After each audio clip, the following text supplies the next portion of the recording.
Continuando então essa segunda parte agora dos vídeos, né? Geralmente eu faço 3 partes, às vezes faço 2, mas geralmente faço 3 partes. Então vamos continuar. Lembrando então da ortodoxia bíblica. Cuidado, por exemplo, muita gente pega os estudos, né, os livros do Hernandes Dias Lopes, excelente comentador, só que ele é calvinista, presbiteriano.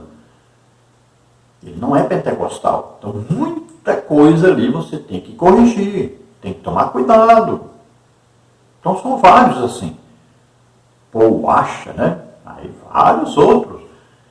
São vários escritos, vários livros, excelentes livros. E aí, se você não souber o que é calvinismo, o ensino do calvinismo, se você não souber pelo menos as 5 coisas básicas do calvinismo, para você corrigir, você acaba engolindo sapo, acaba engolindo o espinho do peixe, e aí é perigoso. Cuidado, você sempre veja isso aí direitinho, preste atenção, porque você tem que estudar e aprender a sã doutrina, a verdadeira doutrina bíblica. Não confunda, cuidado para não comer coisa estranha. Se você não vai aprender o que é o calvinismo, então nem leia esses livros de calvinistas. Porque senão você vai se enrolar mesmo. Você vai se confundir mesmo. Se você não é um estudante da Bíblia, não fique batendo papo com o Testemunho de Jeová, com o Adventista, porque eles vão te convencer, porque você não estuda, e eles estudam. As seitas estudam muito mais. Aí, Mormon, Testemunho de Jeová, né, eles têm lá, o Testemunho de Jeová tem a Bíblia própria, diferente da nossa. Então, muito cuidado.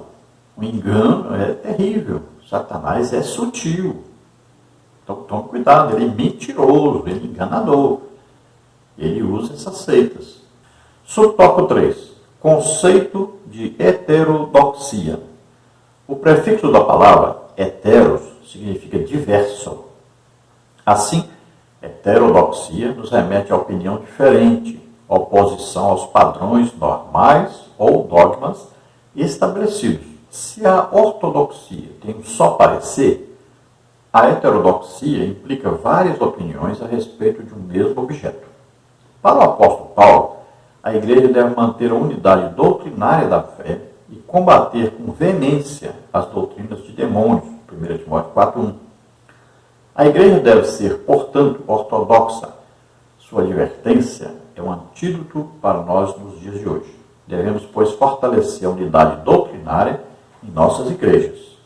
Vamos dar aqui um exemplo. Por exemplo, a Igreja Católica Romana. O que eles têm lá? Eles têm os dogmas da Igreja Católica Romana. Coisas básicas que vêm o quê? De ensinos extra-bíblicos. Então, quando o Papa escreve uma coisa e ele coloca ali como um dogma, por exemplo, houve o dogma da adoração a Maria, ou tem o dogma que Maria ressuscitou e gloriosa, que está no céu. Então, isso o quê? São dogmas. Não existe isso na Bíblia. Então, veja só, são dogmas. São coisas que são exigências de uma determinada seita, ou religião, que você queira chamar, ou denominação, que você queira chamar. Então, eles colocam essas exigências ali para você estar ali dentro daquilo ali e dizem, só tem salvação na nossa igreja. Então, são as heterodoxias, coisa extra-bíblica, coisas de homens, doutrina de homens, que nós chamamos, na verdade, doutrina de demônios, que vão atrapalhar a salvação das pessoas, que vão impedir que as pessoas sejam salvas, porque leva a pessoa para um caminho paralelo, parece que está certo, mas está levando para o inferno. Então, é um perigo muito grande. Por exemplo, nós temos aí na Adventista os escritos de Ellen Goldwhite. Veja só, são adotados esses ensinos, esses escritos, como se fosse a própria Bíblia, tem a mesma autoridade da Bíblia. Aí você vai no islamismo, tem lá os escritos lá do Maomé, aquilo que Maomé diz que é assim, assim, pronto.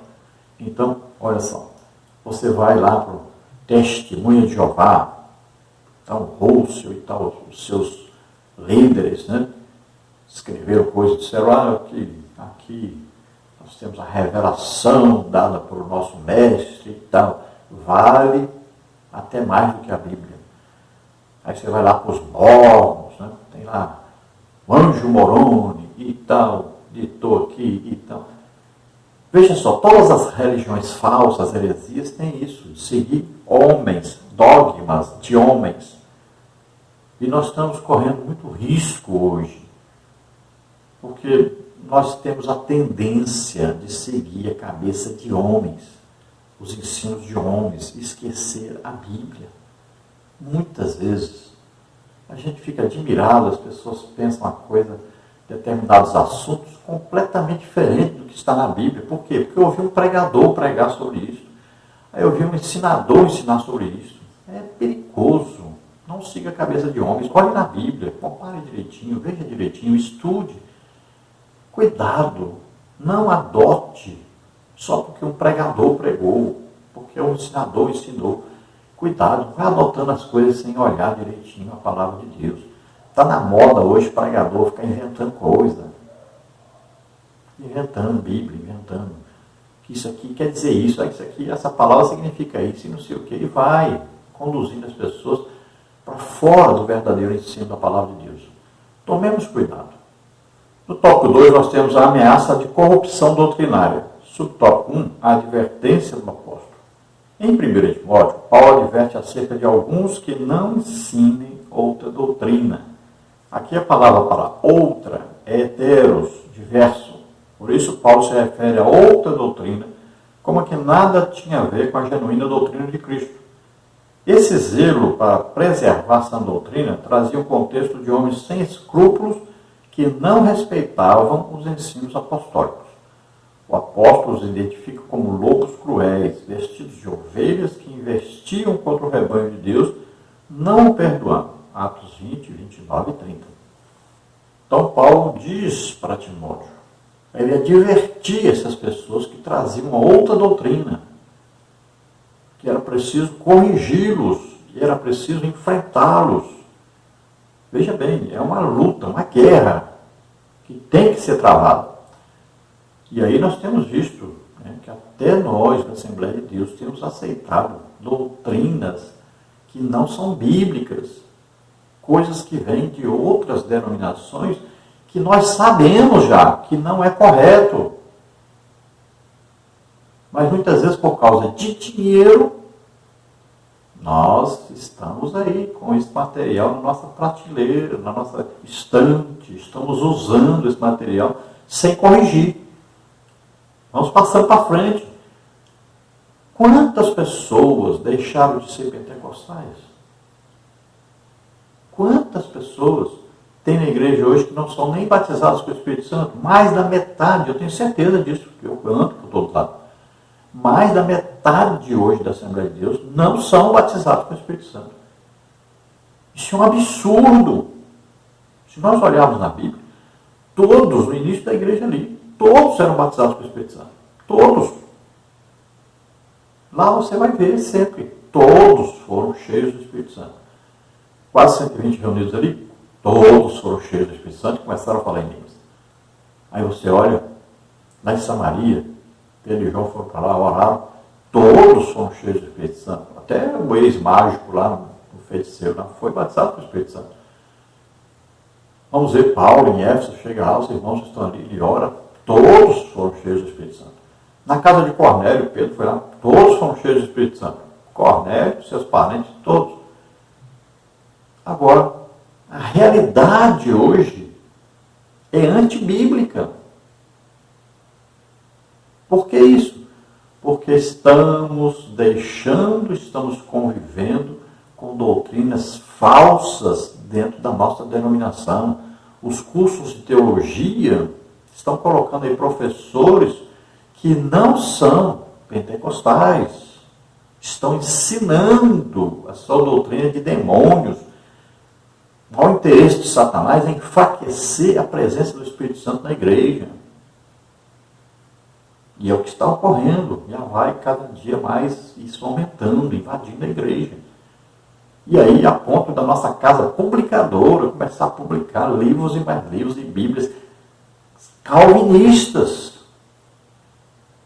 Cada dia mais. A heterodoxia está dentro da nossa casa publicadora. Está dentro dos nossos cursos de teologia. O que adianta ensinarmos uma coisa, mas fazemos outra? É um absurdo o que está ocorrendo. E isso, a tendência é aumentar mais ainda. E aí já vem projetos por aí, projetos já prontos de incluir mais material heterodoxo em nosso meio. Muitos projetos, pode ter certeza, que já estão prontos aí. Essa amizade aí com uma religião contrária aos nossos princípios, contrários aos ensinos da Bíblia, antipentecostais. Tomemos cuidado. Eu não posso fazer nada além de falar. Por quê? Porque eles não gostam de mim. Porque eu falo a verdade. Eu estou combatendo. E combato mesmo. Então tomemos cuidado. Tomemos cuidado porque vai piorar. Vai piorar e muito. E isso traz perseguição. Muitas vezes nós não podemos nem pregar. Nós estamos em Curitiba agora, não podemos nem pregar lá no ministério, lá, porque se não pertencer à nossa denominação, se não tiver a documentação, vai lá no Pernambuco, mesma coisa, e vai assim. Por quê? Não combina conosco. Nós queremos adotar essas coisinhas aqui. Você fala contra, combate. Que você fica aí exigindo que as pessoas sejam batizadas com o Espírito Santo, que tenham dons. Pois é. Eu sou perseguido. Não me dão oportunidades nessas igrejas, nessas denominações, por combater exatamente o que eles ensinam que deve ser combatido. É impressionante. A hipocrisia desse povo é impressionante. E olha como Paulo se identifica. Lobos cruéis.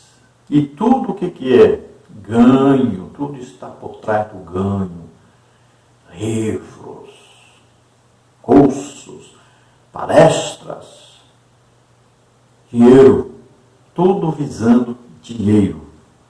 Mas aqueles que querem realmente seguir a ortodoxia bíblica, mesmo sendo mal falados, perseguidos, continuem, lutem pela palavra de Deus, lutem contra essas heresias, lutem. Deus está conosco, não importa o que esses homens possam nos fazer, nós temos que agradecer a Deus por sermos instrumentos de Deus para preservar a sã doutrina, custe o que custar.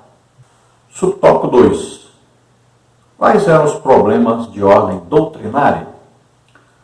As igrejas plantadas por Paulo e outros apóstolos no primeiro século sofreram com a infiltração de conceitos filosóficos pagãos e judaizantes na interpretação da doutrina apostólica.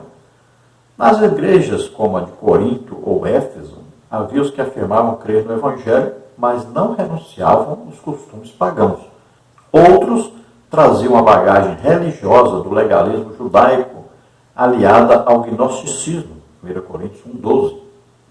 É lamentável que, hoje, haja os que defendem a banalização da graça de Deus para, em nome dela, viverem com licenciosidade. E os judaizantes que confundem a liturgia cristã com a judaica, bem como a moral cristã com o legalismo judaico. A Igreja de Cristo pertence a um novo tempo e deve obedecer ao ensino do Novo Testamento. Então, as igrejas plantadas por Paulo sofreram com, principalmente, os gnósticos e os judaizantes. Os gnósticos traziam doutrinas, filosofias, né? Haviam principalmente os estoicos e os epicureus. Então, filosofias que estavam sendo introduzidas no meio da igreja. Muitos consideravam que o corpo para nada prestava, não precisava de santificação, estavam envolvidos em prostituição e Muitos também pensavam que o corpo poderia viver nos prazeres sexuais, né? Nos pecados, bebendo, bebida alcoólica e tudo mais, e não tinha problema nenhum. Viviam também em orgias e casavam-se, davam-se em casamento, né? Casava, separava, casava de novo, viviam no adultério. Os judeus, os judaizantes, queriam exigir que os cristãos guardassem o sábado, aí os dias de festa judaicos, fizessem a circuncisão, também as comidas, começaram a proibir que eles comessem determinadas comidas, como a carne de porco, por exemplo, tudo. Era proibido, né? Queriam proibir, queriam exigir. E isso prejudicou muito a igreja. Olha, o prejuízo foi tão grande que todas essas igrejas que o apóstolo Paulo abriu, por exemplo, onde hoje é a Turquia, todas estão fechadas. Aquelas igrejas, das 7 igrejas do Apocalipse, não existem mais essas igrejas.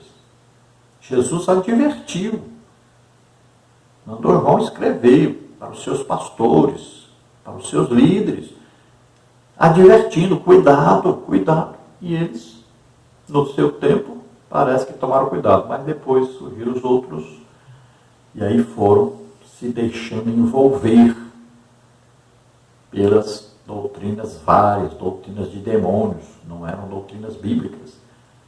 E o que aconteceu? Fecharam todas as igrejas. Hoje lá o país é totalmente islâmico, e alguma igreja que existe lá evangélica é só para, por exemplo, brasileiros, ou alguma pessoa que é evangélico abre uma igrejinha lá na sua casa e tal. Mas não existe igreja assim, como nós conhecemos lá na Turquia. 99% são muçulmanos. Veja só, as igrejas que Paulo abriu, olha lá, Timóteo dirigiu, Tito, né? Até João dirigiu a igreja de Éfeso, pelo que se sabe. Onde estão essas igrejas? Fecharam, foram abertas por Paulo, dirigidas por homens de Deus. E onde estão? Fecharam tudo. É o perigo que existe dessas falsas doutrinas. Nós não temos tomado o cuidado devido. Temos que prestar atenção a isso. E temos, olha, nós somos de uma igreja que temos aí uma casa publicadora. Se nós não cuidarmos dessa casa publicadora, imagine, quando o pastor Zé Wellington fosse embora, quando esses homens mais idosos que zelavam pela sã doutrina foram embora, já estão começando a colocar as coisas que eles nem percebem. Imagine quando eles se forem. O que vai virar isso? Se nós não nos reunirmos agora e mudarmos isso, e voltarmos a ter uma casa publicadora para as Assembleias de Deus, igreja pentecostal, tomemos cuidado com o rumo que isso vai levar. Olhem, senhores, cuidado com o que vocês estão fazendo. Cuidado com o rumo que vocês estão dando à igreja. Cuidado, porque quando assustar, já não vai ter jeito de corrigir depois. Preste atenção, não adianta escrever uma coisa e fazer outra. E quantos têm viajado aí para Israel e trazem aí o judaísmo para dentro da igreja? Quantos pensam que os judeus são salvos? Gente, a Bíblia é bem clara. Eles não aceitam Jesus, eles não acreditam em Jesus como Salvador. Eles não acreditam que Jesus veio. Eles não acreditam que Ele morreu na cruz e ressuscitou. Eles não acreditam que Jesus é Filho de Deus. Não tem como ser salvo a não ser assim. Ah, porque são judeus. Sim, Deus tem um compromisso com eles, mas não quer dizer que eles são salvos. Paulo diz, o remanescente que será salvo. No final da grande tribulação, eles vão clamar por Jesus, Ele vai descer. Aí sim, aqueles, os últimos judeus sobre a terra, aqueles vão se converter, vão ser salvos. Vão participar do milênio junto com Jesus. Não se engane, esse povo está lá, é uma religião, o judaísmo. E muitos são totalmente contrários, vivem contrários à Bíblia. Tem aí a Cabala, por exemplo, que seguem, muitos que lhe seguem a Cabala, contrária realmente, mas muito contrária à Bíblia. Então, cuidado. Aí traz essas coisas para dentro da igreja. E colocam objetos do judaísmo dentro da igreja, danças do judaísmo, então vão introduzindo heresias dentro da igreja. Cuidado! Eu conheci pastor que, por causa dessas viagens de Israel, ele dirigiu uma igreja evangélica, pois ele mudou a igreja para uma igreja judaizante, totalmente judaizante. Já começou a dizer que era descendente de judeu e que agora guardava a lei. Mudou tudo. Cuidado, cuidado. Satanás é terrível. Subtópico 3 aí, fábulas e genealogias intermináveis. 1 Timóteo 1,4. No tempo de Paulo havia os mestres falsos que propagavam fábulas e lendas da vida judaica como culto aos anjos. Colossenses 2,18. Além de não possuírem conteúdo concreto, eles torciam o sentido da verdade apostólica. O apóstolo advertiu a igreja quanto a essas coisas e as refutou com veemência. 1 Timóteo 1,3 e 4. Aqui aprendemos que não podemos perder tempo com querelas infrutíferas. Conhecimento das Escrituras não é para ostentar vaidade pessoal ou capacidade do intelecto, mas para nos fazer caminhar com o coração puro, uma boa consciência e uma fé não fingida. Então veja que no tempo do apóstolo Paulo surgiu até o culto aos anjos. Aqui no Brasil já teve uma época, uma fase assim, de culto aos anjos. Se falasse que Jesus estava na igreja, ninguém nem prestava atenção, mas se falasse que tinha um anjo no meio da igreja, o povo pulava e gritava e tal. Hoje tem gente por aí que vê anjo toda hora. Eu vi o anjo ali agora, um anjo, não sei o quê. Já teve um brasileiro famoso nos Estados Unidos, com a igreja grande, que colocava numa cadeira e dizia: essa cadeira aqui é do anjo, o anjo senta aqui. E acabou a igreja. Então tomemos cuidado com essas coisas. Isso pode destruir uma igreja.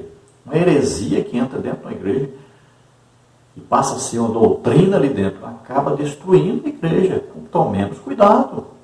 Muitos hoje mestres aí, doutores, famosos, ensinadores, pregadores, escrevem aí seus livros, colocam lá heresias lá dentro. Estão confundindo as pessoas, ensinando coisas erradas, só pelo dinheiro. Eu vou colocar aqui uma coisa que ninguém sabe. Aprendeu lá no outro livro, de outro que escreve heresia, e aí pronto, repete. Às vezes pega heresia lá num livro escrito por um alemão, ou alguém, um americano, escreveu no livro dele lá, traz uma heresia, coloca aqui dentro do livro dele, e aí passa isso para os outros, vão aprendendo coisas erradas. Tudo visando dinheiro, gente. O que as pessoas fazem por causa de dinheiro é absurdo. Tomemos cuidado. Esse amor ao dinheiro é a raiz de todos os males. Cuidado.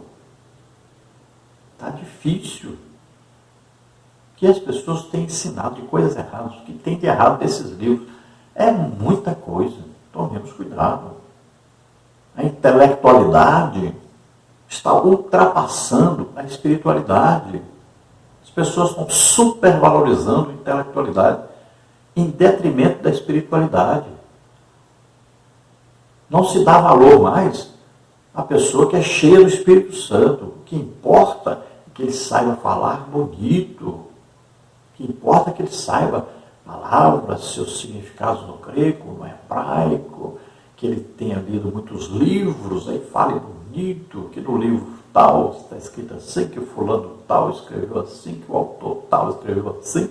Então, cita mais os homens do que Jesus Cristo. Está mais interessado no que os homens falam, que escrevem, que ensinam, do que Jesus realmente ensinou, do que está escrito na Bíblia. Tomemos cuidado, a coisa está ficando difícil. As pessoas ostentam títulos e mais títulos, cursos e mais cursos, diplomas e mais diplomas. Conhece todos os livros. Tem aí uns 1.500 livros que leu e tal. E aí não conhece Jesus. Não é cheio do Espírito Santo. Não é usado por Deus em nenhum dom do Espírito Santo. Isso indica que realmente não tem intimidade com Deus, só tem teoria, é só intelecto. Evangelho é prática. Cuidado.